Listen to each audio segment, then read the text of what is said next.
할렐루야, 반갑습니다. 주일 4부 예배 오신 여러분 주님으로 환영합니다. 벌써 가을이 되고 이제 날씨가 점점 추워지고 있죠. 이제 올해도 얼마 남지 않았는데 우리 올해 남은 그 올해를 생각하시면서 그리고 돌아보면서 우리 인생 속에서 과연 우리가 세상과 과연 싸워서 정말 그리스도인으로 살아남았는지, 아니면 세상과 타협하면서 살았던 것이 아닌지에 대해서 많이 우리 생각하는 시간 되기 원합니다. 우시한 시간 찬양하기 원합니다. 주님께서 우리 삶 구석구석까지 우리를 감찰하시면서 우리 응원하시고 우리를 격려해 주시는 분입니다. 그분을 생각하시면서 우리 시간에 우리 찬양과 우리 예배를 받아달라고 시간에 고백하는 이 귀한 시간 되기 원합니다.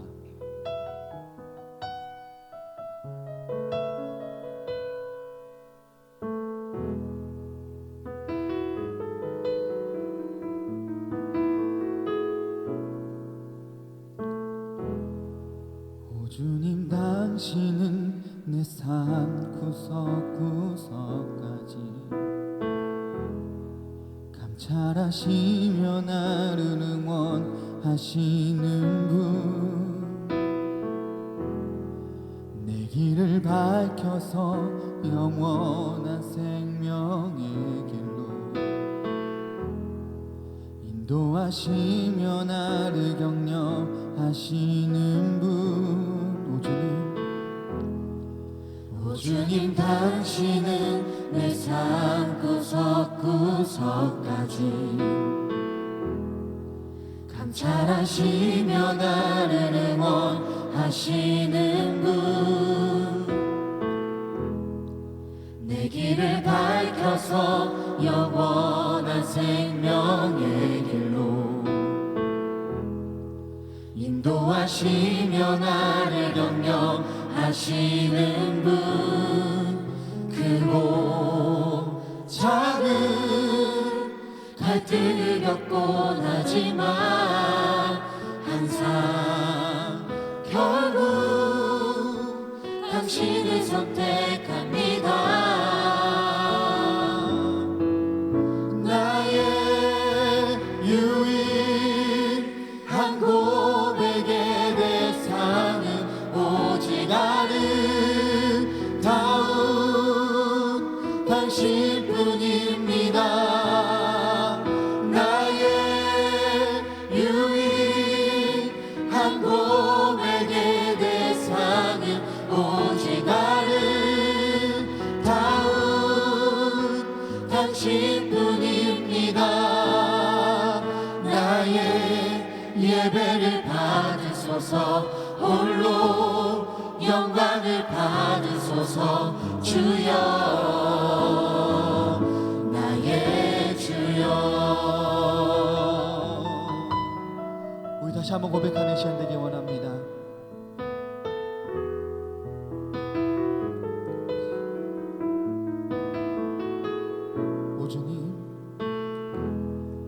오 주님, 당신은 내 삶 구석구석까지 감찰하시며 나를 응원하시는 분, 내 길을 밝혀서 영원한 생명의 길로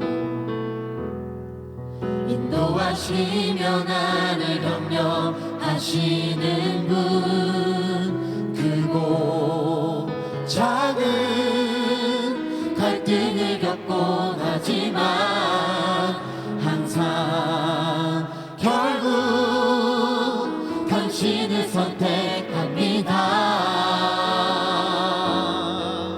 나의 유일한 고백의 대상은 오직 아름다운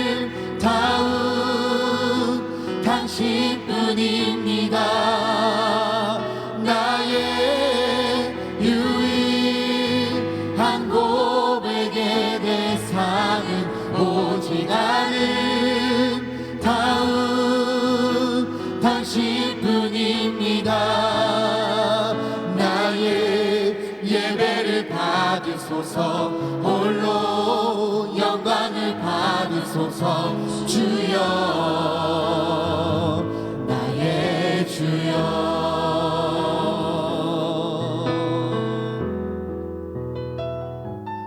우리 예배를 받으시는 그 주님을 우리 영원히 함께 하십니다. 우리 시간 다시 한번 찬양할 때 크고 작은 갈등 속에서도 오직 주님만을 찾는 우리 되게 원한다고, 그 자리에서, 그 삶의 자리에서 주님만이 예배하는 그 한 사람 예배자가 되게 원한다고 우리 시간 고백하는 시간 되게 원합니다. 크고 작은 갈등을 겪곤 하지만 항상 결국 당신을 선택합니다.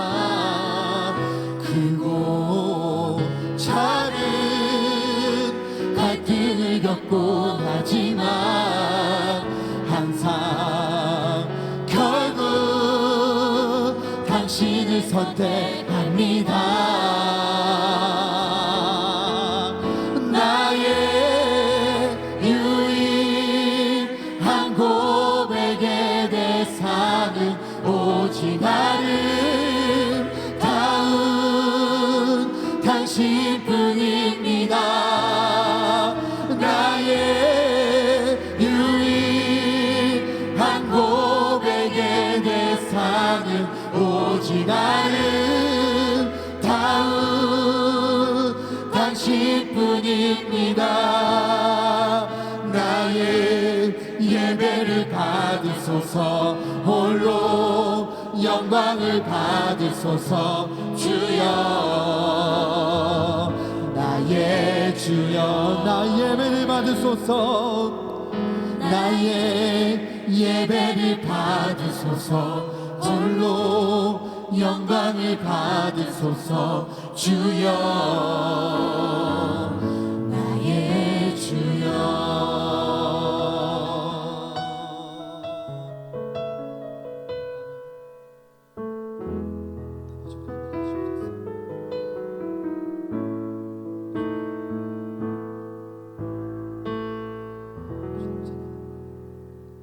우리를 예배를 받으시는 그 주님께 우리 시간 일어나셔서 박수치며 찬양하는 시간 되기 원합니다.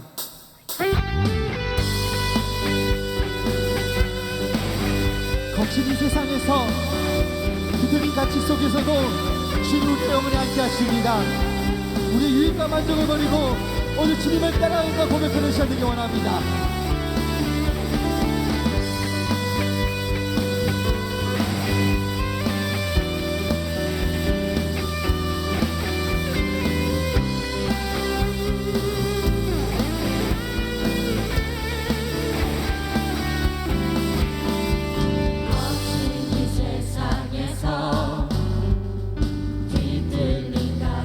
속에 복음의 의미를 찾아간다.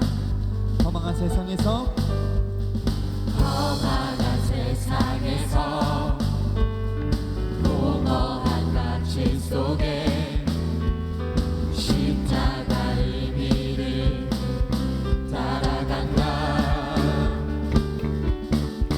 나의 유익과 만족을 주께 생명과 영혼을 드리는 그 길을 한 번 더 선택한다. 내가 버린 십자가 다시 지고 결코 시들지 않는 주의 영광 위해 놓친 진리를 다시 잡고 절대 변하지 않는 주의 약속 믿어 예수 따라가리. 우리 다시 한번 고백합시다. 거친 이 세상에서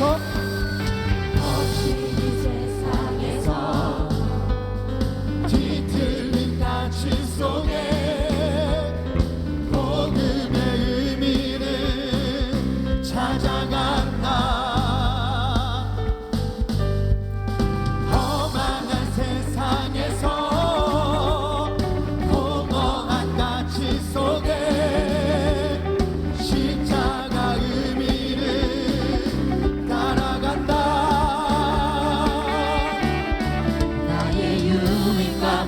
만족을 버리는 주께 생명과 영혼을 드리는 그 길을 한 번 더 선택한다. 내가 버린 십자가 다시 지고 결코 시들지 않는 주의 영광 위해 내가 놓친 진리를 다시 잡고 절대 변하지 않는 주의 약속 믿어. 내가 버린 십자가 다시 지고 결코 시들지 않는 주의 영광 위해 내가 놓친 진리를 다시 잡고 절대 변하지 않는 주의 약속 믿어. 예수 따라가리. 이 우리처럼 주의 약속을 믿고 주의 영광을 위해 주의 길을 따라가는 우리 삶이 되기 원합니다. 우리 유익과 만족을 버리는 우리 삶이 되기 원합니다. 나의 유익과 만족을 버리는 주께 생명과 영혼을 드리는 그 길을 한 번 더 선택한다. 내가 버린 십자가 다시 지고 결코 시들지 않는 주의 영광 위해 내가 놓친 진리를 다시 잡고 절대 변하지 않는 주의 약속 믿어. 다시 한 번 더 마지막으로 내가 버린 십자가 다시 지고 아멘. 결코 시들지 않는 주의 영광 위해 내가 놓친 진리를 다시 잡고 절대 변하지 않는 주의 약속 믿어. 예수 따라가리. 절대 변하지 않는 그 진리를 믿고 오직 예수 그리스도가 따라가는 우리 삶이 되기 원합니다. 우리를 언제나 구원하시고 우리 언제나 응원하시는 그 주님의 영광을 소리기 원합니다. 주님이 주님을 너무 찬양하고 얘기합니다. 주님 영광의 길을 걸어가는 자가 되기 원합니다. 아멘.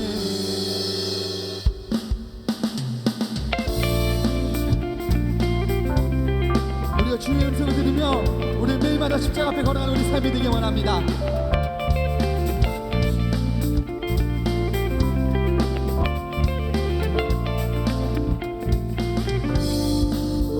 주의 음성을 내가 들으니 사랑한단 말이세. 믿는 마음으로 주께 가오니 나를 영접하소서. 주여 넓으신 은혜 베푸사 나를 받아주시고 나의 품은 뜻 주의 뜻까지 되게 하여 주소서. 내가 매일 십자가 앞에 더 가까이 가오니 구세 주의 흘린 고백 비로소 나를 전개하소서. 주의 보좌로 나아갈 때에 어찌하리 기쁠까. 주의 얼굴을 항상 배우니 더욱 친근합니다. 내가 매일 십자가 앞에 더 가까이 구세주의 흘린 몸의 피로써 나를 다시 한번 고백합니다. 내가 매일 십자가 앞에 더 가까이 가오니 구세주의 흘린 몸의 피로써 나를 정케 하소서.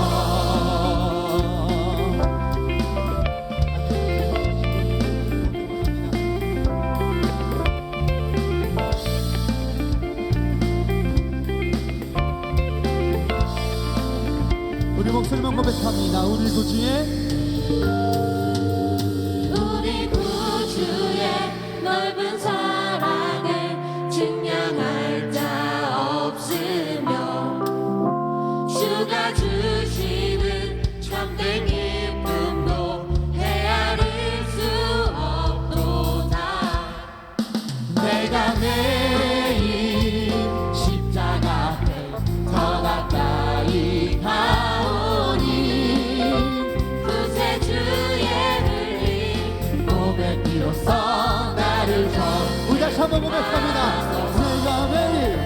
내가 매일 십자가 앞에 더 가까이 가오니 구세주의 흘린 몸의 피로써 나 우리 마지막으로 고백합니다. 내가 매일 십자가 앞에 내가 매일 십자가 앞에 더 가까이 가오니 구세주의 흘린 몸의 피로써 나를 정케 하소서. 우리 구주의 사랑으로 고백하신 그 주님의 영광을 올리기 원합니다. 그 주님을 찬양합니다. 아멘.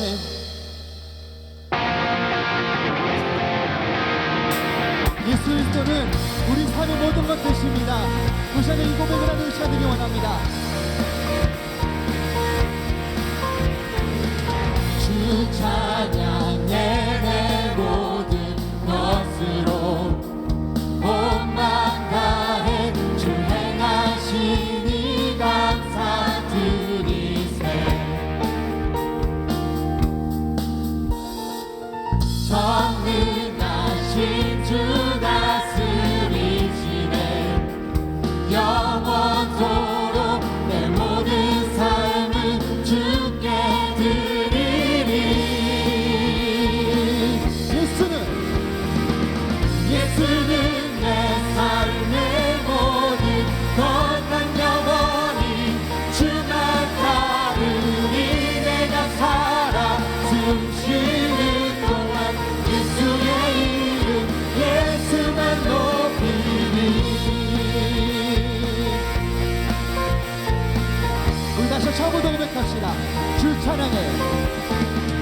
주 찬양해 내 모든 것으로 몸만 다해 주 행하신 이 감사드리세. 전능하신 주 다스리시네. 영원토록 내 모든 삶을 주께 드리리. 우리 고백합시다. 예수는 내 삶의 모든 건강 영원히 주만 따르니 내가 살아 숨쉬는 동안 예수의 이름 예수만 높이니.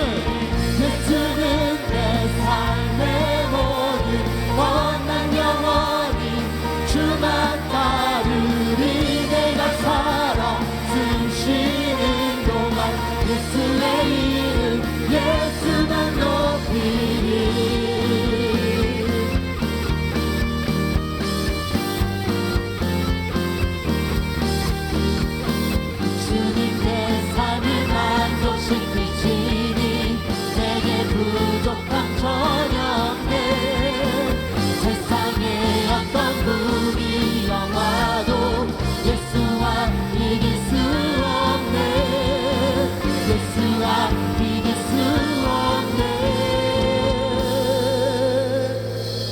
예수는 내 삶의 모든 것 난 영원히 주만 따르리 내가 살아 숨쉬는 동안 예수의 이름 예수만 높여내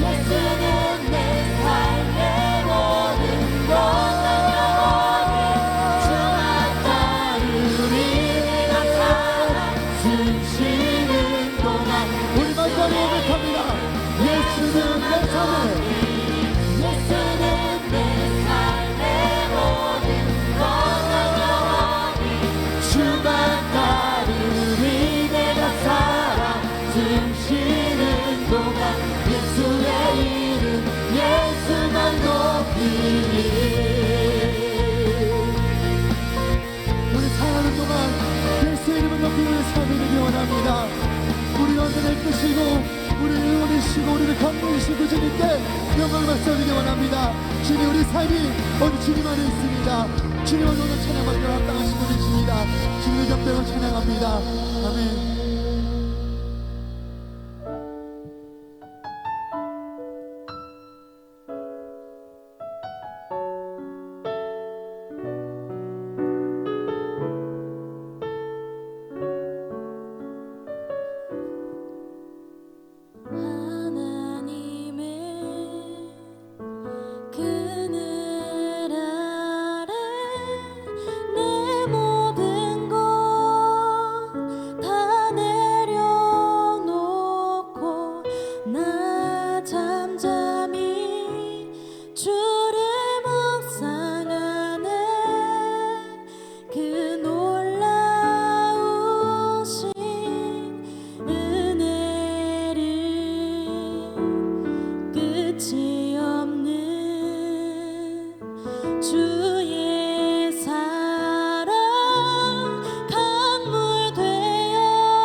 저부터 고백합니다. 하나님의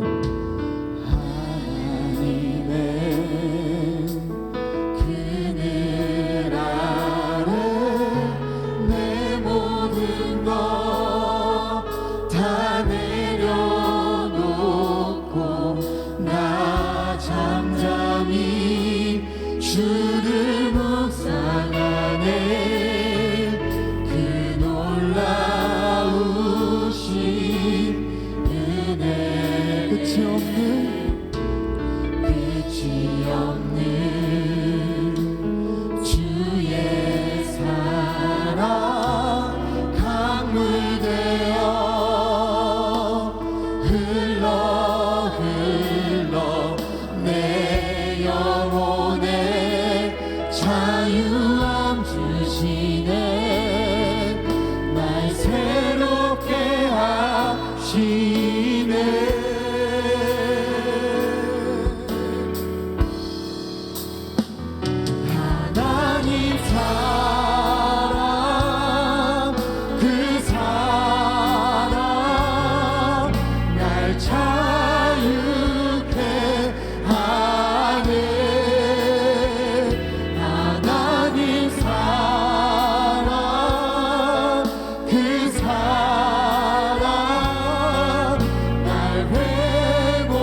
이제 가사를 생각하시면서 우리 다시 한번 처음부터 고백합시다. 하나님의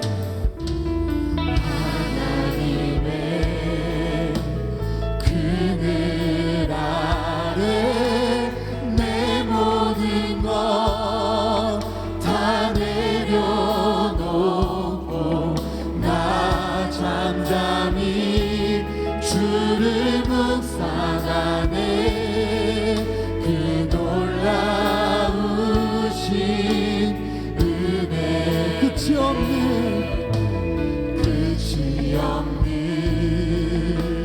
주의 사랑 강물 되어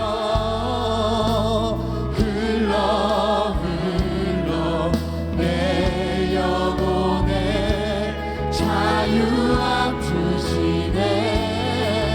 날 새롭게 하시네. 하나님 사랑 그 사랑 날 자유케 하네. 하나님 사랑 그 사랑 날 회복해 하네. 하나님 사랑 그 사랑 우리를 자유합니다. 날 자유케 하네. 하나님 사랑 그 사랑 날 회복해 날 회복해 이것이 영원한 삶. 이것이 영원한 삶. 자만하는 것 그 아들하는 삶. 이것이 영원한 삶. 이것이 영원한 삶. 내가 그 안에 주는 내 안에 이것이 영원한 삶. 이것이 영원한 삶. 이것이 영원한 삶. 자만하는 것 그 아들하는 삶. 이것이 영원한 삶. 이것이 영원한 삶. 내가 주 안에 주는 내 안에 거하는 삶. 이것이 영원한 삶 이것이 영원한 삶 자만하는 것그 아들하는 삶 이것이 영원한 삶 이것이 영원한 삶 내가 주 안에 내 안에 내가 우리 다시 한번 마지막으로 고백합시다. 이것이 영원한 삶 이것이 영원한 삶 이것이 영원한 삶 자만하는 것그 아들하는 삶 이것이 영원한 삶 이것이 영원한 삶 내가 주 안에 주는 내 안에 늘 거하는 삶 우리 기도하기 원합니다. 이 시간에 기도할 때 우리가 주님 안에 거하는 삶이 되기 원한다 기도하기 원합니다. 우리 세상을 살다 보면 주님과 동행하는 삶을 살아야 되지만 동행하지 못하고 세상의 뜻대로 세상의 관섭대로 세상의 주관대로 살아가는 날이 너무나 많습니다. 그렇지만 우리가 주님을 외면하지만 그렇지만 주님께서는 우리를 언제나 격려하시며 응원하시며 나와 함께 오겠다고 내가 고백하는 내 입술에 서인 나의 찬양을 듣기 원한다고 말씀하시 그 하나님이 우리 영혼에 함께 하십니다. 이 시간에 내 시선을 돌려 내 마음의 뜻을 돌려 오직 주님만 향하는 삶이 되기 원한다고, 그 주님 안에서 내 모든 것을 놓고 주님과 함께 걷는 삶이 되기 원한다고, 우리를 회복해 하시는 그 주님의 사랑, 나를 자유케 하시는 그 주님의 하나님의 사랑을 뒤쫓고 끝이 없는 그 하나님의 사랑을 뒤쫓아 살아가는 삶이 되기 원한다고. 그것이 진정한 영원한 삶임을, 이것이 진정한 하나님과의 다가가는, 하나님과 동행하는 삶이 고백하며 주님과 언제나 거하는 삶이 되기 원한다고, 주님 언제나 거하는 삶이 되기 원한다고. 제 동서로 그 다음에 나아갑시다. 아버지,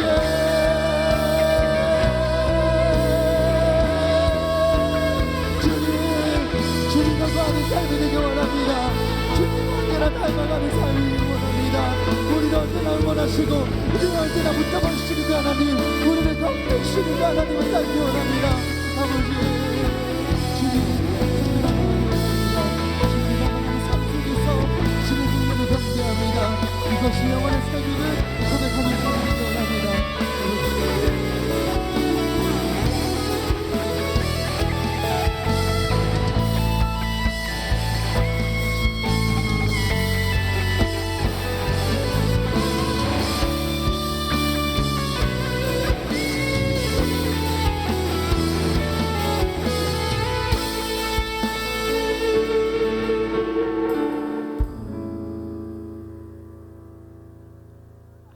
하나님 아버지 감사드립니다. 오늘도 이렇게 하나님께 나와 하나님의 사랑을 느끼며 또 저희의 사랑을 표현드리는 이 자리에 올 수 있게 해주셔서 감사드립니다. 어느덧 차가운 바람이 불며 새로운 계절을 맞이하듯 우리의 세상도 하루하루 보이지 않고 가려졌던 새로운 국면에 다다르고 있는 것 같습니다. 세계적으로 오랫동안 지속되어 온 이주민들의 문제, 또 우리나라에 첨예하게 대립되고 있는 정치적 다툼들은 현대 이 세계 속에서 우리 이 한국에서 살아가고 있는 저희들에게 세상을 곪아가는 아픔들로 또 하나님의 선한 가치를 따라 살아가는 것이 멀게만 느껴지게 합니다. 이러한 가운데 하나님의 능력과 선하신 손길로 이 세상에 세속적이고 이권적인 욕심과 다툼을 벌이는 거짓된 지도자, 그리고 시류에 휩쓸리는 사람들의 모습을 바로 세워주시고 지혜를 주세요. 또한 그러한 가운데 교회가 또 우리가 추구해야 할 것, 세속적 가치가 아닌 하나님을 바라보는 눈을 기울고 손과 발을 쓰며 마음을 나누는 우리가 되게 도와주세요. 오늘도 하나님의 말씀을 듣습니다. 이 말씀을 마치 지나다니다 아무 생각 없이 받아드는 전단지처럼 손에만 쥐다 쉽게 버려지는 그런 것이 아니라 마음에 새기며 삶의 원동력, 버팀목으로 삼아 굳고 곧게 나아갈 수 있는 그리스도인이 될 수 있게 도와주세요. 바쁘고 치열한 각자의 삶 속에서 우리의 근본이자 또 복음의 가치, 예수님을 놓치지 않고 마음의 중심을 하나님께 두고자 합니다. 저희의 마음을 돌봐주시고 잡아주세요. 사랑하는 예수 그리스도의 이름으로 기도드립니다. 아멘.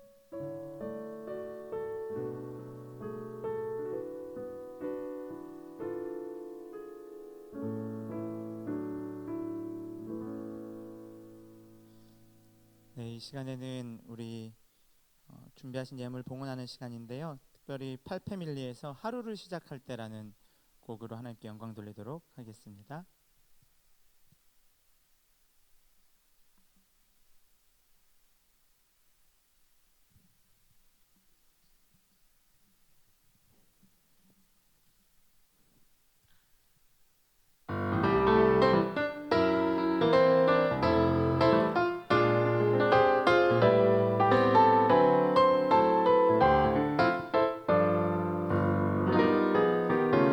시작할 때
감사합니다. 우리 기도드리겠습니다. 하나님, 우리가 찬양으로 함께 고백했듯이 날마다 우리의 삶 가운데 우리가 주인 행세하는 것이 아니라 주님께 우리의 걸음걸음을 맡기기를 소망합니다.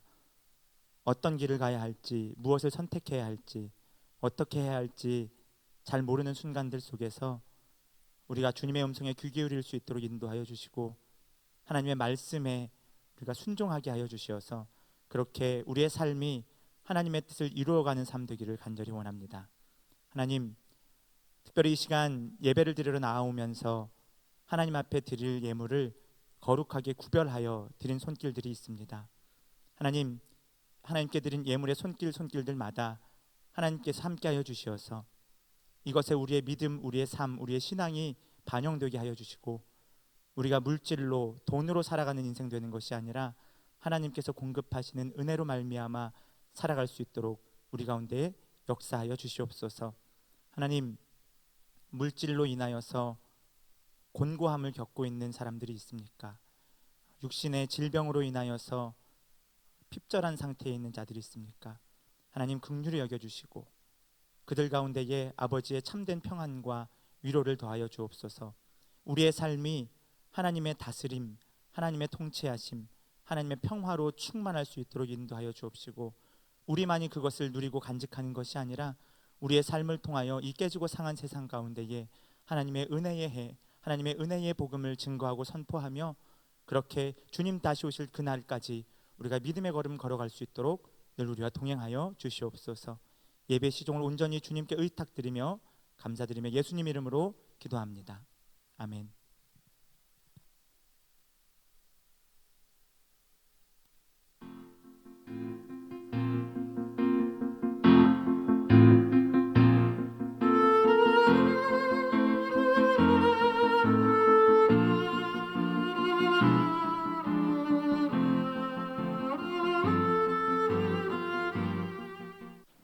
(10월의) 넷째 주 소망 뉴스를 전해드리겠습니다.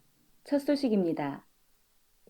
오늘은 전가족 출석 주일, 무결석 주일입니다. 담임 목사님께서 베트남 현지인 목회자 강의를 잘 마치고 돌아오셨습니다.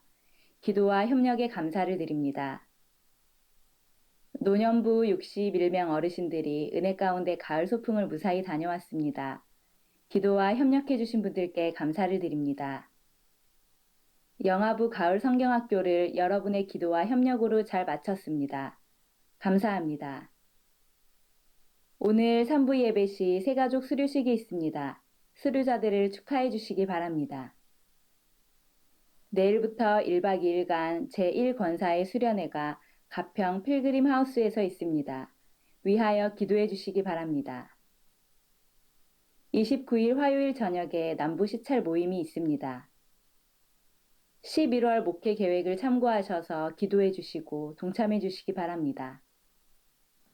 10월의 주제는 온유입니다. 온유하고 겸손하신 예수님의 가르침을 배워 온유한 삶을 살아가는 성도가 됩시다. 멕시코의 이승훈 선교사님이 건강치료차 일시 귀국하셨습니다. 차량부에서 주차 관리와 차량 운행으로 헌신하실 봉사자를 모집합니다. 문의는 이성업 피택 안수 집사님께 해주시기 바랍니다. 10월 비즈니스 선교회 원래회회 및 샘물교회 봉사활동이 오늘 오후 4시에 진행되오니 회원님들의 적극적인 참여를 바랍니다. 주일 2부 3부 예배 찬양팀을 모집합니다. 1층 게시판 내용을 참고하셔서 신청해 주시기 바라며 자세한 문의는 박성미 권사님께 해주시기 바랍니다. 김태옥 장로님, 김명규 권사님께서 범사에 감사한 마음으로, 양수연 집사님, 김혜연 피택 권사님께서 생일을 맞아 감사한 마음으로 식사를 제공해 주셨고, 박영희 피택 권사님께서 수술 잘 받고 회복하게 하심에 감사하여 떡을 제공해 주셨습니다. 감사합니다.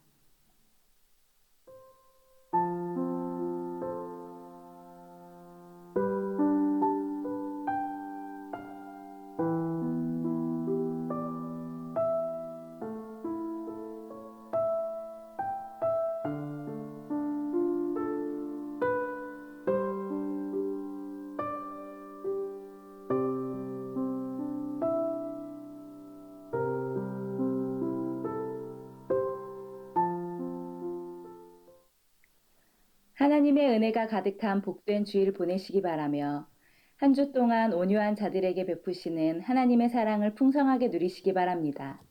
행복한 주일 보내세요. 고맙습니다. 네, 10월의 주제가 온유였습니다. 오늘 이제 마지막 주고요. 11월은 절제와 감사입니다. 네, 아마 추수감사 주일이 있어서 그런 것 같기도 한데 어쨌거나 중요한 것은 우리가 단순히 이렇게 윤리적인 어떤 도덕적인 규율에 매여서 사는 것이 아니라 진짜 하나님 말씀에 좀 입각해서 함께 사셨으면 좋겠습니다.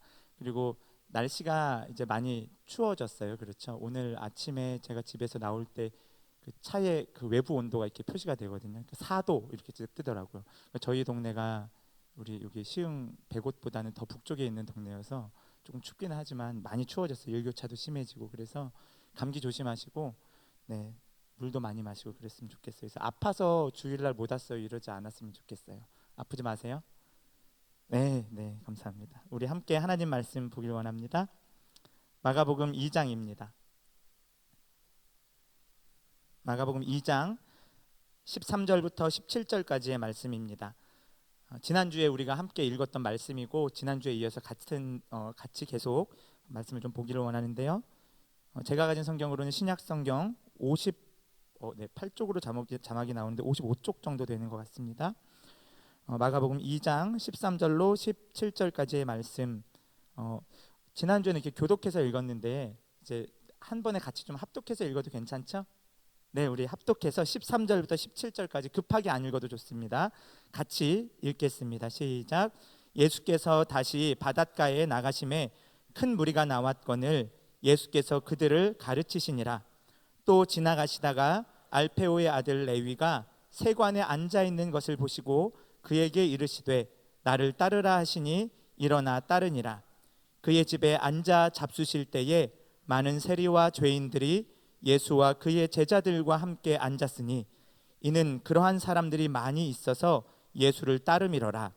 바리새인의 서기관들이 예수께서 죄인 및 세리들과 함께 잡수시는 것을 보고 그의 제자들에게 이르되 어찌하여 세리 및 죄인들과 함께 먹는가? 예수께서 들으시고 그들에게 이르시되 건강한 자에게는 의사가 쓸데없고 병든 자에게라야 쓸데 있느니라. 나는 의인을 부르러 온 것이 아니요 죄인을 부르러 왔노라 하시니라. 아멘. 잠시 기도하겠습니다. 하나님 감사합니다. 우리 가운데 새 생명 주시어서 하나님을 예배할 수 있는 은혜 내려주시고 특별히 이 시간 기록된 하나님의 말씀을 함께 읽었습니다. 또한 선포되는 말씀 듣기를 원하는데 세상 살아가면서 어두워진 우리의 심령 가운데 성령 하나님 밝히 조명하여 주시어서 기록된 하나님의 말씀의 분명한 뜻을 깨달아 알 수 있도록 우리를 인도하여 주옵시고 아는 것에 그치지 않고 우리의 삶 가운데 이 말씀이 원동력이 되고 적용점이 되어서 그렇게 말씀 따라 살아갈 수 있는 믿음을 허락하여 주시옵소서. 감사합니다. 예수님 이름으로 기도합니다. 아멘. 네, 저희가 지난주에 마가복음 2장 13절부터 17절을 사실 한번 읽었습니다. 읽었고 지난주에 저희 전가족 출석주일 해가지고 뭐 그런 것들이 있었고 오늘도 마찬가지로 전가족 출석주일이죠. 그리고 2부 순서로 플리마켓이 진행이 되다 보니까 제가 지난주에 설교를 그래도 길었던 것 같아요. 이렇게 늘 저희 우리 임원들이나 저랑 이렇게 좀 이제 리더들은 제 별명 뭔지 아실 거예요. 김창영이 아니라 제 별명이 긴창영이에요. 그래서 뭐만 시작했다면 이제 길어진다 그래서 이게 명예스럽지 못한 별명인 것 같은데 네, 쑥스럽습니다. 어쨌거나 오늘 이제 우리가 마가복음 2장 13절부터 17절까지의 말씀에서 지난주에 함께 살펴보았던 내용들을 아주 빠르게 가능하겠죠. 아주 빠르게 살펴보고 더 중요한 부분, 그래서 오늘 본문은 뭘 말하고 싶은지, 그래서 뭘 전달하고 싶은지를 좀 더 세밀하게 살펴보려고 합니다. 근데 이제 설교에 앞서서 제가 며칠 전에 있었던 일이에요. 이렇게 집에 이제 주차를 하고 이제 저녁이었어요. 주차를 하고 이제 집에 이제 가는 길이었어요. 저희 아파트 단지 이제 언덕길이 있는데 이렇게 걸어가고 있는데 젊은 부부 아니면 연인인 것 같아요. 근데 그 아마 나이로는 남자가 조금 나이가 많아 보였고 젊은 부부 같아요. 근데 이렇게 아내 되는 분한테 이렇게 약간 뭐 잔소리식으로 이렇게 하는 거 자세하게는 못 들었어요. 근데 이렇게 엿들면서 갈 수는 없잖아요. 그 앞에 이렇게 해서 걸어가고 있는 거예요. 그래가지고 이렇게 뭐 그렇게 가고 있긴 한데 약간 티격태격 하시더라고요. 그래서 뭐 그럴 수 있죠. 뭐 신혼 부부가 그렇죠. 10년, 20년, 30년 산 부부도 뭐 죽을 듯이 뭐 서로 죽일 듯이 싸우는데 그렇죠. 그래서 이렇게 가고 있는데 이렇게 티격태격 하는데 어떤 한 마디가 제 귀에 팍 꽂혔어요. 무슨 말이냐면요. 여자분이 남자분에게 이렇게 이야기한 거예요. 아 오빠 나한테 설교하지 마. 그래서 제가 그날 마침 이제 서울에서 설교 세미나가 있어가지고 설교 세미나 이렇게 갔다 와서 은혜를 많이 받고 내가 설교를 어떻게 해야겠다 막 큰 부푼 기대를 안고 왔는데 그 앞에 가시는 두 분이 나한테 설교하지 마 이러는데 그게 귀에 팍 꽂히더라고요. 그래서 그래서 제가 설교하는 사람입니다 이렇게 얘기하려다가 사실 말았는데 이렇게 설교라는 게 요즘에 그렇게 인식이 되는 것 같아요. 그러니까 어떻게 보면 설교하지 마 또는 설교하려 들지 마 이런 표현들 여러분들 혹시라도 이렇게 쓰실 거면은 이렇게 안 들리게 쓰세요. 이렇게 카톡이나 문자로 하시지. 왜 그러냐면 여러분 주변 동네에 목회자들이 사실 수 있잖아요. 근데 이게 상처받을 수 있어요. 그래가지고 제가 이분들 몇 동으로 들어가나 이렇게 좀 이렇게 봤는데 예. 그래서 제가 좀 고민을 많이 해요. 그래서 제가 여러분들에게 함께 나누는 게 요즘 들어서 설교라는 게 자꾸만 교조적이 되고 좀 가르치려 드는 것처럼 이렇게 되어버리고 윤리적으로 도덕적인 삶을 강요하는 것처럼 좀 변질된 설교에 대한 인식에 대해서 사실 설교가 그런 것이 아니라 하나님의 말씀인 성경에 어떤 의미들이 담겨 있는지를 좀 발굴하고 채굴하는 작업이거든요.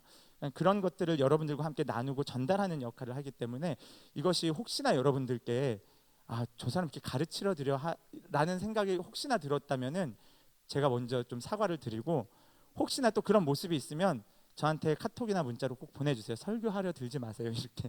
네, 그럼 저도 좀 더 자중을 하도록 하겠습니다. 그래서 어쨌거나 좀 한 주간 좀 생각이 많았습니다. 어쨌거나 설교에 대해서 지난주 설교의 제목이 뭐였냐면요. 그러니까 설교라는 말 쓰기가 좀 불편해요. 그래서 설교 말고 뭐라고 할까요? 시옷 기억 이렇게 하기도 그렇고. 네, 어쨌거나 그렇습니다. 지난주에 말씀을 여러분들과 함께 나눌 때의 제목은 그리스도인이 된다는 것의 전제 조건. 좀 긴 제목이었어요.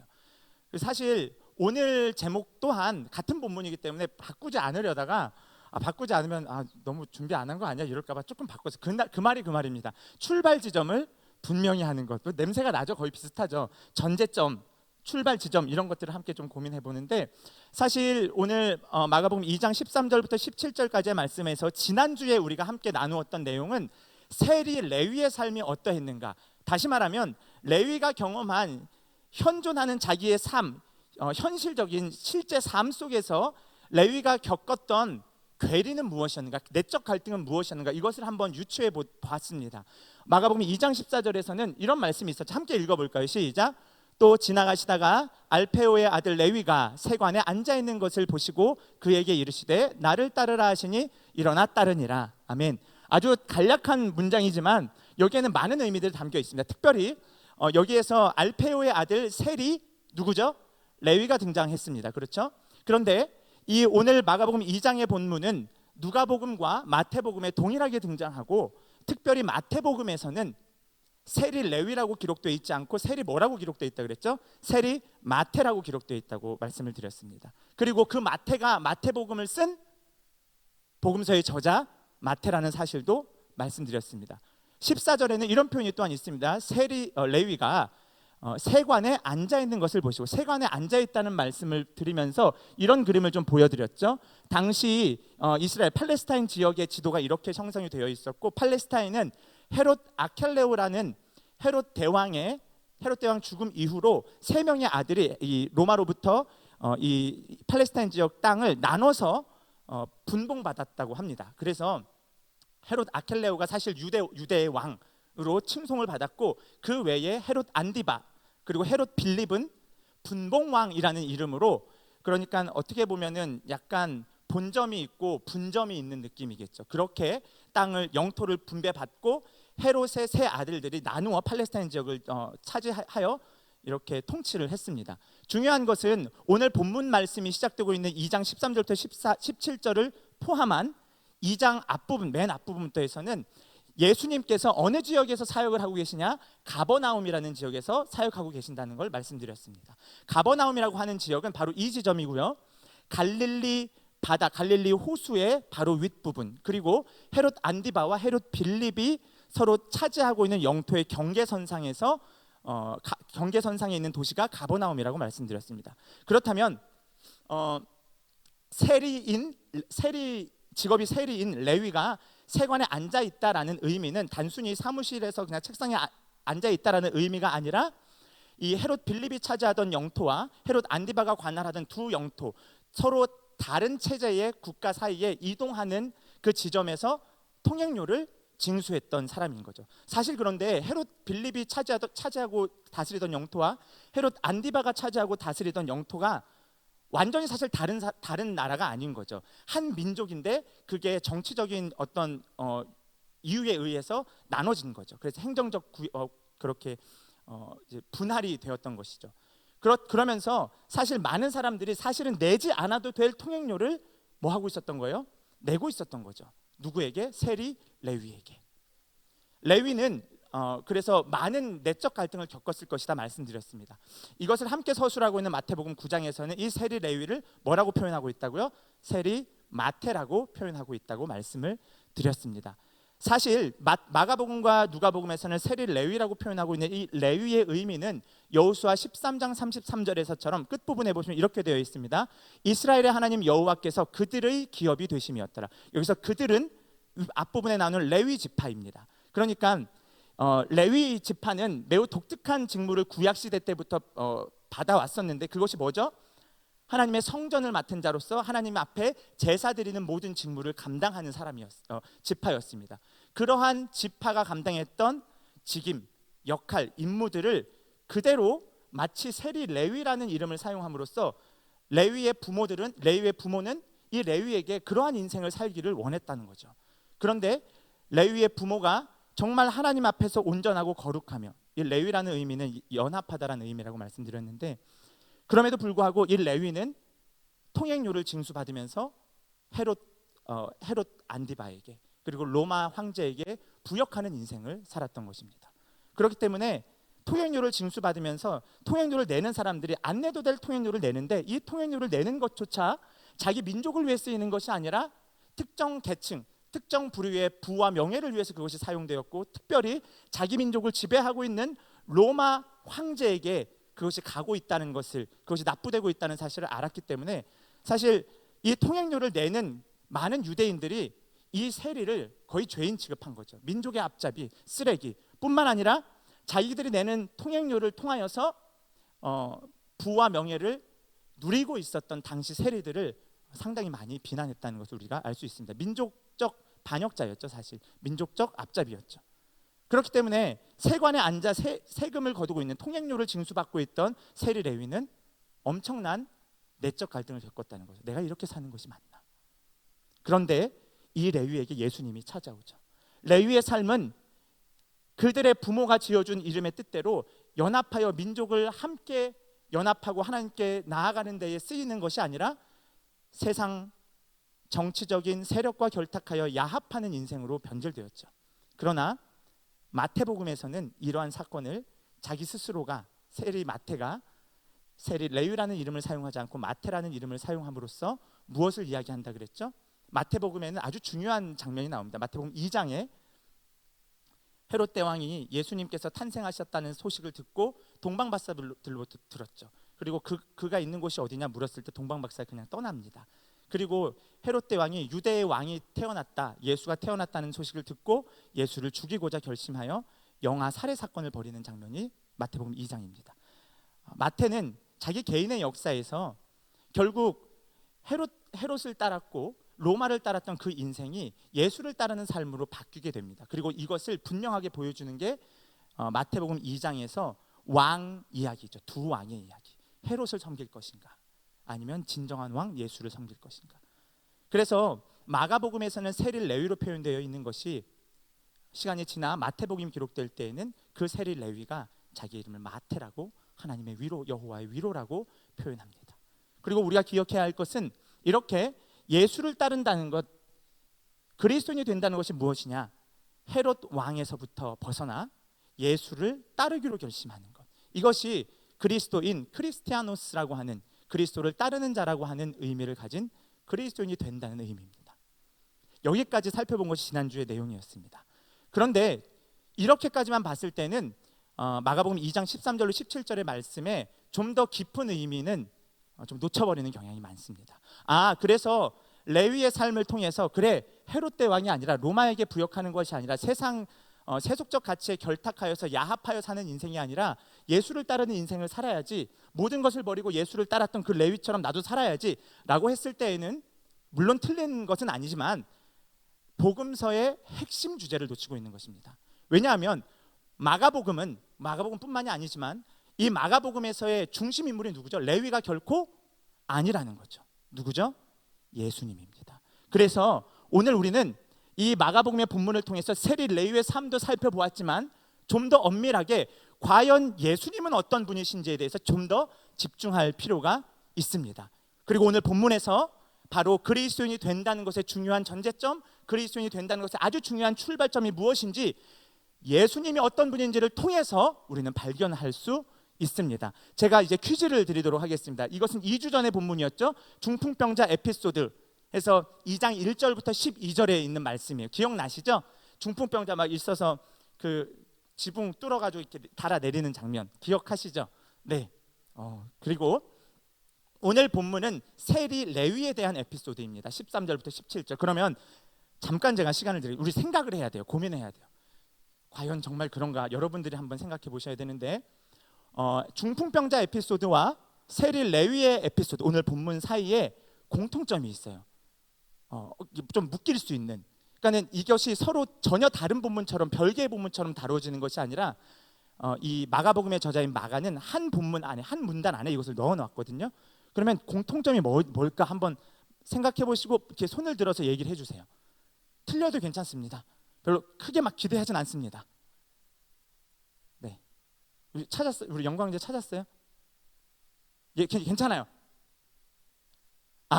그렇죠. 발이 근데 여기 지금 본문, 지금 제가 일부러 이 본문을 가지고 온 거예요. 그러니까 지금 5절이랑 10절에서는 바리새인이라는 단어는 없죠. 그러니까 제가 더 보기 쉽게 단어를 좀 찾아보세요. 겹치는 단어, 물론 예수 이런 거 있죠. 그런 거 말고 근데 죄예요, 죄. 찾으셨어요? 여기 보시면요, 중풍병자 에피소드에서 중요한 점은 뜬금없이 예수님이 뭐 하시는 거예요? 네 죄 사함을 받았다. 10절에서 뭐라 그래요? 인자가 땅에서 죄를 사하는 권세가 있는 줄 알게 하려 함이라 라고 그 서기관들에게 이야기하는 장면이 있습니다. 그러니까 중풍병자 에피소드는 죄와 관련된 언급을 시작하는 부분입니다. 이 마가복음에서. 뿐만 아니라 오늘 본문 13절부터 17절까지에서도 뭐가 나와요? 죄인이라는 표현이 나옵니다. 하마르티아노스, 죄인. 15절에 그의 집에 앉아 잡수실 때 많은 세리와 죄인들, 여기서 세리와 죄인들 했을 때에는 그러면 세리는 세리 따로 있고 죄인은 죄인 따로 있고 해서, 예를 들어 세리는 세관 업무를 담당하는 직업을 가진 자들, 그럼 죄인은 뭘까요? 죄인은 뭐 약간 소매치기, 사기꾼, 그래서 감옥에 안 걸려가지고 아직 가진 않았는데 어쨌거나 범죄자, 이런 개념이 아닙니다. 이렇게 보시면 됩니다. 세리 곧 죄인들, 이렇게 보는 편이 훨씬 더 선명한 의미라고 볼 수 있습니다. 그러면 15절에서 세리와 죄인들, 그리고 17절에서 예수님이 한 번 더 강조하시죠. 내가 온 것은 의인을 부르러 온 것이 아니다. 뭐 하러 왔다는 거예요? 죄인을 부르러 왔다. 이 맥락은 앞선 에피소드였던 중풍병자 에피소드에서도 뭐예요? 인자가 땅에서 죄를 사하는 권세가 있는 줄 너희로 알게 하려 함이라 라는 것과 같은 맥락입니다. 그런데 여기서 기억해야 할 것은 오늘 본문 말씀은 반드시 그래서 1절부터 12절까지 앞선 에피소드를 함께 살펴볼 필요가 있는데, 중풍병자 에피소드에서 예수님이 이런 표현을 하고 있죠. 10절, 우리 2장 10절 여기 있죠. 한번 화면, 그러나 한번 읽어볼까요? 시작. 그러나 인자가 땅에서 죄를 사하는 권세가 있는 줄을 너희로 알게 하려 하노라 하시고, 아멘. 그렇습니다. 여기서 인자라는 말을 씁니다. 인자, 사람의 아들, son of man 이런 표현을 쓰시죠. 근데 인자라는 표현 그리고 죄를 사하는 권세, 이 죄라는 것을 언급할 때에 당시 1세기 마가복음을 직접 읽었던 당시의 사람들은 이 말씀을 읽는 순간 무엇이 떠올랐을 거로 우리가 추정하냐면요, 다니엘서 7장 9절부터 14절까지의 말씀입니다. 왜 그러냐면 다니엘서 7장 9절부터 14절에서는 인자라는 단어가 나옵니다. 그리고 다니엘서 7장 19절에서는 심판의 이미지와 하나님 나라의 통치에 대한 이미지들이 나옵니다. 우리가 이 본문의 말씀을 지금 다 꼼꼼하게 살펴볼 수는 없지만 아주 간략하게 말씀드리자면 다니엘서 7장 9절부터 14절까지는 느부갓네살 왕이 꾼 꿈에 대한 것들을 다 이제 다니엘이 해석하는 장면이 나옵니다. 그런데 이 꿈의 내용 중에 하나가 뭐냐면 옛적부터 보좌에 앉으신 이가, 옛적부터 항상 보좌에 계셨던 이가 세상 나라와 권세자들을 심판하는데 그 책에 기록된 대로 심판하더라 라는 장면이 나옵니다. 그러니까 다니엘서 7장 9절로 14절, 이거 10절에 나옵니다. 7장 10절에서는 하나님께서 세상 권세자들을, 세상의 모든 주관자들을 심판하겠다라는 장면이 나옵니다. 뿐만 아니라 이어서 11절, 12절, 13절로 넘어갔을 때에는 옛적부터 보좌에 항상 앉아 계신 그분 앞에 인자 같은 이가 나아가는 장면이 나옵니다. 사람의 아들 같은 이가. 그런데 그 인자 같은 이에게 무엇이 들려있냐면 하나님으로부터 받은 모든 나라와 권세와 영광과 존귀를 다 가지고 와서 이 세상 가운데 하나님의 통치를 실현하며 펼쳐 보이는 인자의 모습이 기록되어 있습니다. 무슨 말씀인지 아시겠죠? 너무 갑자기 어려워졌습니다. 구약의 얘기를 다 해서. 이제 궁금하신 분은 그 말 7장 9절로 14절의 말씀 함께 읽어보시면 됩니다. 그리고 다니엘서 7장 9절로 14절은 하나님 나라의 통치를 보여주는 구약적 비전이라고 볼 수 있죠. 그런데 다니엘서 7장 9절로 14절에서 강조되고 있는 인자의 이미지는 어쨌거나 심판하는 심판주로서의 이미지입니다. 그런데 오늘 마가복음 첫 번째 에피소드였던 2장 1절로 12절까지 중풍병자 에피소드는 심판하는 권세를 행사하는 인자의 이미지가 아니라 뭐 하는 거예요? 죄를 사해주는 권세가 있는 인자의 이미지입니다. 구약적 이미지에서 강력한 심판을 행하시는 인자의 이미지를 예수님께서는 마가복음 2장에 들어서 그것을 바꾸어 버리시는 거죠. 예수님은 어때요? 그래서 죄인을 부르러 왔다라고 했을 때는 죄인을 부르러 왔으니까 죄인 일로 와, 심판 빡, 이러지 않으시는 이미지인 거죠. 죄인을 부르러 왔다는 이미지는 심판의 이미지가 아닙니다. 어떤 이미지인가요? 세리와 죄인들과 함께 먹고 마시는 이미지. 이러한 것은 마태복음 11장에서 이렇게 표현되어 있습니다. 이런 오늘 본문 말씀을 연상시키는 표현인데 우리 인자는 와서 함께 읽어볼까요? 시작. 인자는 와서 먹고 마심에 말하기를 보라, 먹기를 탐하고 포도주를 즐기는 사람이요 세리와 죄인의 친구로다 하니, 예수님께서 직접 제자들에게 말씀하시는데 사람들이 나를 이렇게 이야기한다 하면서 인자는 와서 먹고 마시며 이렇게 하는구나, 먹기를 탐하고 포도주를 즐기는 사람이다, 세리와 죄인의 친구로다. 누가 얘기했을까? 이런 표현을 예수님이 제자들에게 얘기했지만 예수님에 대한 누구의 평가였을까요? 바리새인과 서기관들의 평가였던 것이죠. 그런데 예수님께서 이 본문 말씀에서 보여주고 있는 예수님의 이미지는 뭐예요? 세리와 죄인의 친구인 겁니다. 심판주이신 인자 예수님께서, 메시아이신 그 예수께서 죄인들을 심판하러 온 것이 아니라 이제 너희를 나의 친구로 삼겠다 말씀하시는 것이죠. 요한복음 15장 15절에서 이렇게 말씀하고 있습니다. 이제부터는 같이 읽어볼까요? 시작. 이제부터는 너희를 종이라 하지 아니하리니 종은 주인이 하는 것을 알지 못함이라 너희를 친구라 하였노니. 아멘. 예수님이 우리의 친구가 되십니다. 물론 예수님은 심판하는 권세를 가지셨고 심판하는 심판주이시지만 우리에게 친구가 되시는 것이죠. 그래서 복음서의 이 기록은 심판의 이미지가 강력한 인자 곧 메시아 그리스도 예수가 우리의 친구가 되신다는 아주 분명한 메시지를 우리에게 전달하고 있습니다. 그렇다면 이것을 우리가 함께 보기 위해서 워낙 많은 그림들을 우리가 여러 그림을 봤는데 중요한 것은 이제 예수가 누군가, 예수는 심판주이시지만 우리에게 친구처럼 오신 분이다. 죄인인 우리를 사실 심판해야 하시지만 그가 우리를 친구 삼아 주셨다는 것이 매우 중요합니다. 그렇다면 이러한 관점에서 이제 우리는 예수님께 비추어 나 자신을 볼 줄 알아야 합니다. 예수님을 배제한 채 우리가 우리 스스로를 보면요, 우리 좀 괜찮은 것처럼 보입니다. 그런데 성경에서는 왜 예수님께 집중하게끔 하는지, 그래서 성경에서 말씀하고 있는 예수님이 어떤 분이신지를 바르게 알고 그 예수님께 비추어, 그 진리에 비추어 우리를 살펴보는 것이 매우 중요합니다. 이것이 바로 진리에 반응하는 것이죠. 우리가 잘 아는 그림이죠. 빨리 넘길게요. 이거는 이거까지 나오면 안 되는데. 네, 이렇게 나왔습니다. 마음이 급했네요. 우리가 잘 아는 그림입니다. 하나님 나라의 현재성과 미래성을 여러분들께 설명하면서 이 시대의 역사가 지나오면서 주님께서 이 땅 가운데 성육신하여 오시고 십자가에서 죽으시고 부활하심으로써 세상의 역사가 진행되는 가운데에 하나님의 나라가 이 세상 가운데 침투해 들어와 하나님의 나라가 시작되었다라는 거죠. 그래서 우리는 이 빗금친 부분에서 살고 있다고 말씀드렸습니다. 이 세상의 역사는 반드시 끝날 것이지만 이 세상의 역사가 끝날 그때에 주님 다시 오셔서 완전한 하나님 나라를 이루실 것이라는 것이 성경에서 증거하고 있는 하나님 나라의 메시지입니다. 우리가 기억해야 할 것은 바로 이 지점입니다. 하나님 나라의 복음을 받아들이고 내가 예수를 믿기로 작정하고 그리스도인이 되었습니다. 예수를 따르기로 작정했습니다. 그래서 여러분 오늘 교회 나오셨잖아요. 교회 나와서 찬양도 하고 설교도 듣습니다. 때로는 봉사도 합니다. 교사 봉사, 주방 봉사, 주차장에서 봉사하는 것, 여러 방면에서 다양한 봉사들을 하고 있는데, 중요한 것은 내가 그리스도인이 된다고 했을 때에 단순히, 여러분 잘 아시겠죠, 예배에 참석하는 것만으로 그리스도인이라 말하지 않습니다. 여러분 봉사한다는 것만으로, 아니 기독교 학교를 다니고 신학을 전공한다는 것만으로 교역자로서 전도사, 강도사, 목사의 삶을 산다고 해서 그 사람이 그리스도인이다 그렇게 말하기에는 여러 면에서 문제가 있습니다. 성경은 이것을 말하고 있습니다. 우리가 주 예수 그리스도로 말미암아 이제 생명을 얻었다, 영원한 생명을 얻었다 말합니다. 우리가 구원받았다 말합니다. 이것이 복음이죠.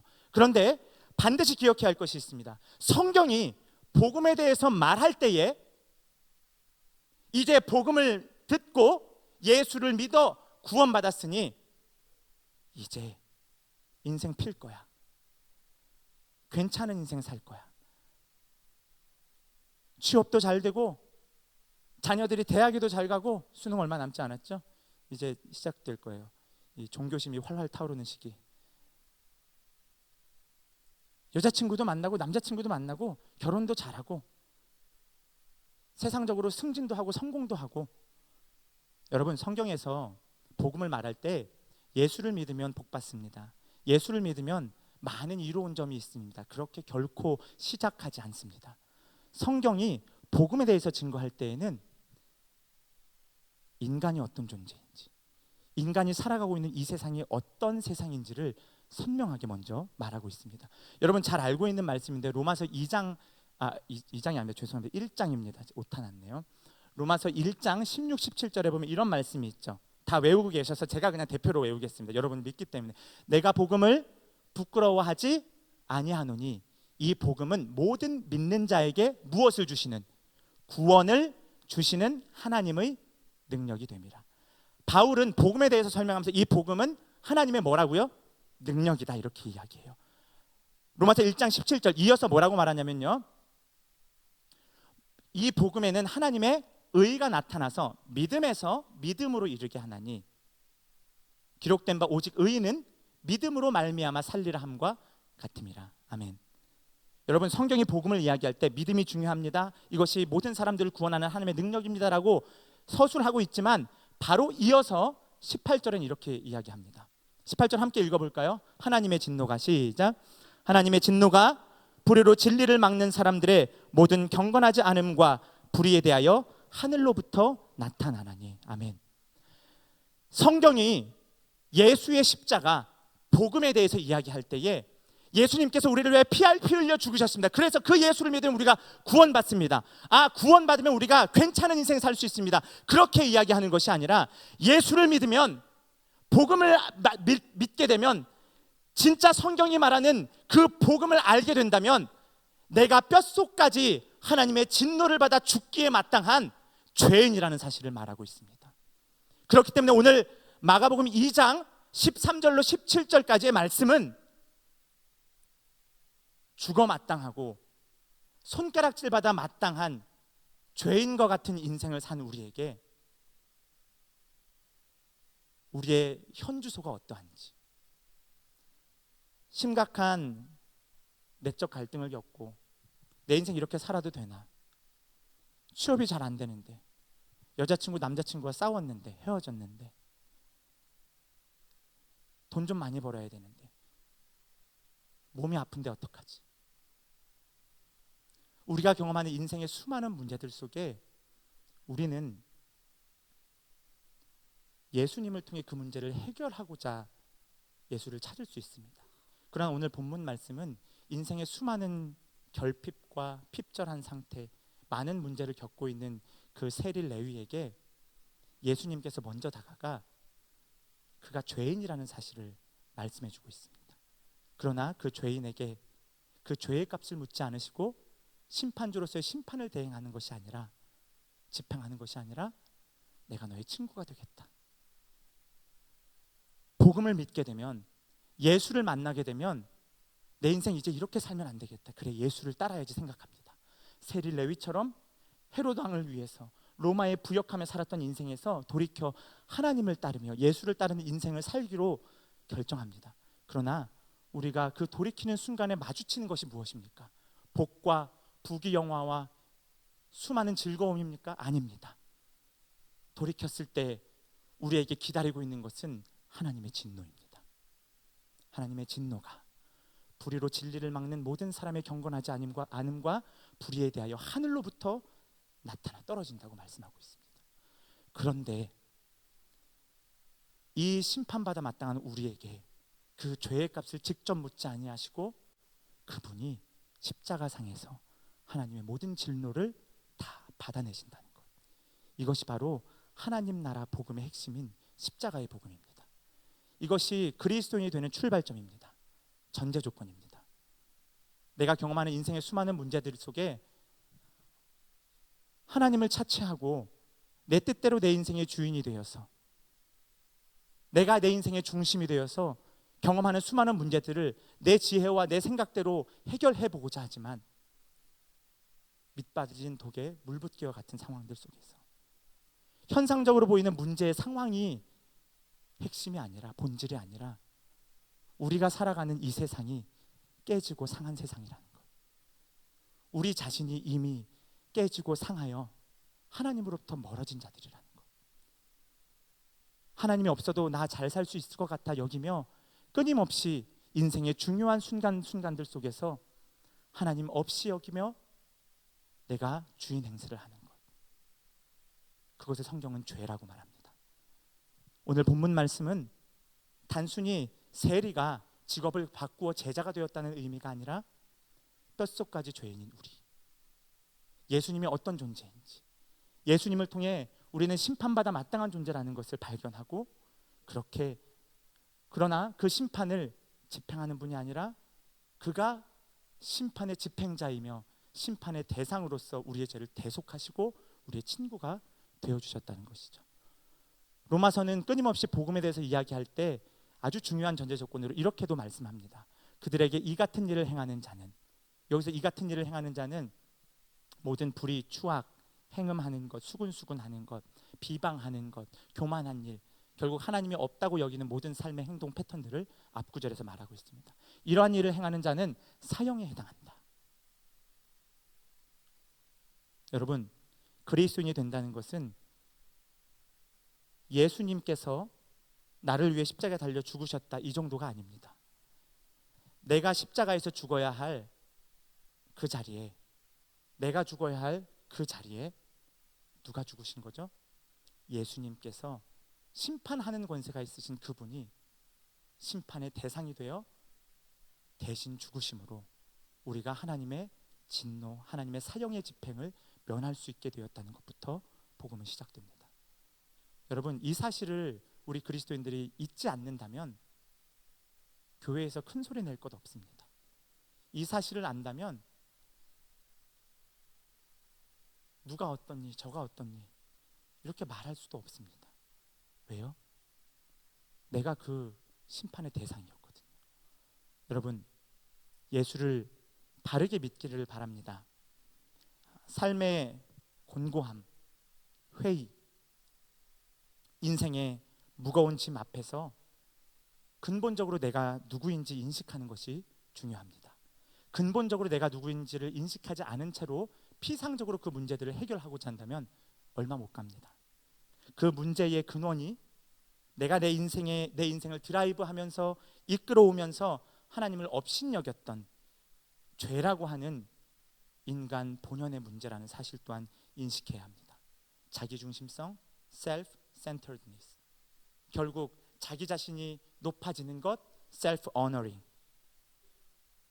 이것이 죄이며 이러한 것을 깨닫고 하나님 앞에 돌이켜야 한다는 사실.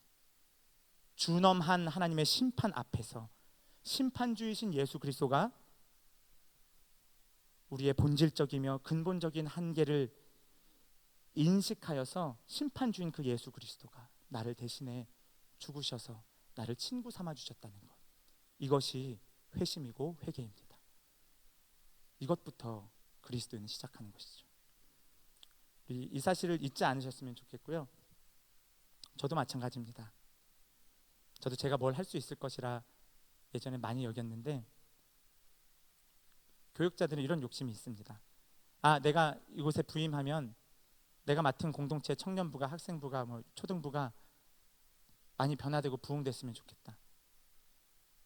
사실 오늘 이 말씀을 통해 돌아보면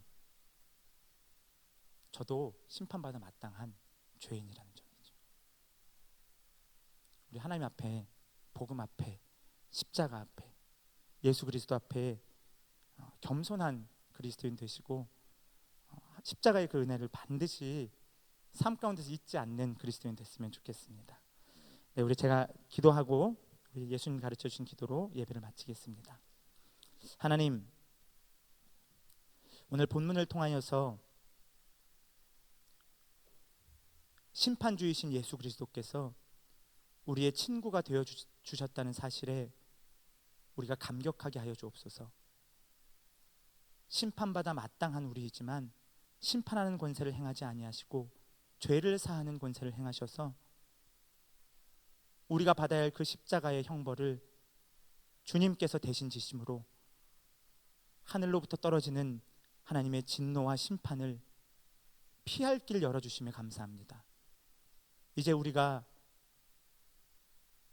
죄인으로서, 그러나 주님의 친구로서 그렇게 주님과 동행하는 삶을 살기를 원합니다.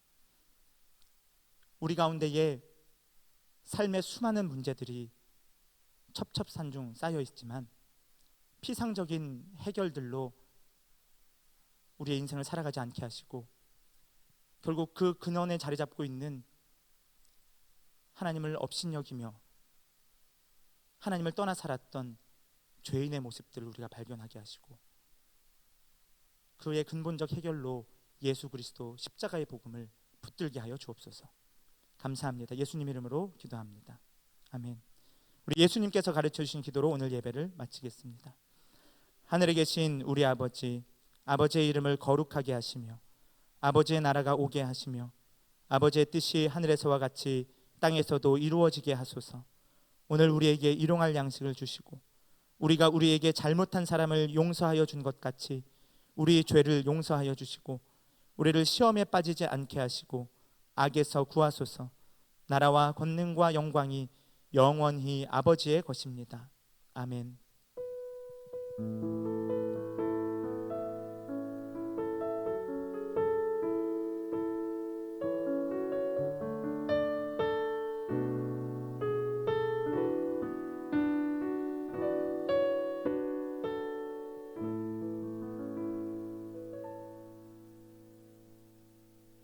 네, 안녕하십니까.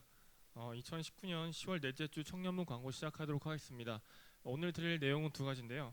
첫 번째, 지난주 저희 청년부 플리마켓 모두 다 많은 참여 속에서 정말 성황리에 잘 마쳤습니다. 그래서 그 결과로 저희가 총 수익금이 총 40만 3,360원을 저희가 수익을 얻게 되었고요. 이 금액은 이제 연말 행사로 경비원, 경찰관, 소방관님께 성탄 도시락으로 다 모두 쓸 예정이니까 또 많은 기대 부탁드리도록 하겠습니다.